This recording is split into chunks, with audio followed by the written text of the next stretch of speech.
Searching for survivors, Armenia and Azerbaijan are urged to heed a ceasefire after another deadly attack in the disputed region of Nagorno-Karabakh. President Trump says he's immune to coronavirus. Scientists say the virus hasn't been around long enough to fully understand the body's response. Twitter has placed a disclaimer on one of Donald Trump's tweets in which he says he is immune from coronavirus. Mr. Trump said he'd been given a total and complete sign-off from White House doctors, even though it's not been confirmed. Meanwhile, the president is back on the campaign trail in Florida later today, where he has a rally planned. The top US government scientist Anthony Fauci says an edited clip of him used in a Trump campaign TV ad is misleading. The British government considers travel restrictions as the number of Covid-19 infections continues to rise. Parts of the north of England may see significant curbs. And how the pandemic's impact on the full moon party could change Thailand's tourist industry for good. Now, of all the sectors affected by coronavirus, few have been hit harder than international travel. Thailand faces a particular dilemma. Their tourism industry accounted for roughly a fifth of the national economy before the pandemic.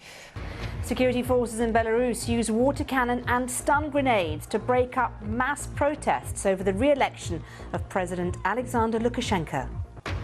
Nigerian police say they'll disband a controversial anti-robbery brigade following days of nationwide protests.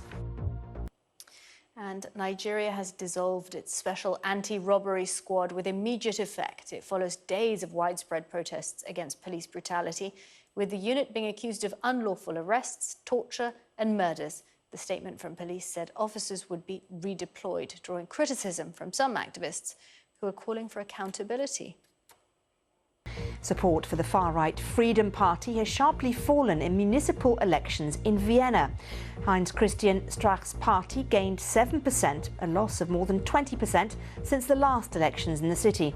It's a humiliation for the former Austrian Chancellor, who was attempting a comeback after a corruption scandal last year. At least 20 people have died and another 30 have been injured when a train collided with a bus in Thailand. A tour bus with 65 passengers on board on a visit to a temple was hit by a train as it crossed a railway line. The collision happened in Chachon Sao, about 50 miles east of the capital, Bangkok. Iraqi militia backed by Iran have reportedly agreed to temporarily halt attacks targeting the US presence in Iraq. According to a report by the Associated Press, the agreement was made on the condition that US-led coalition troops withdraw from the country.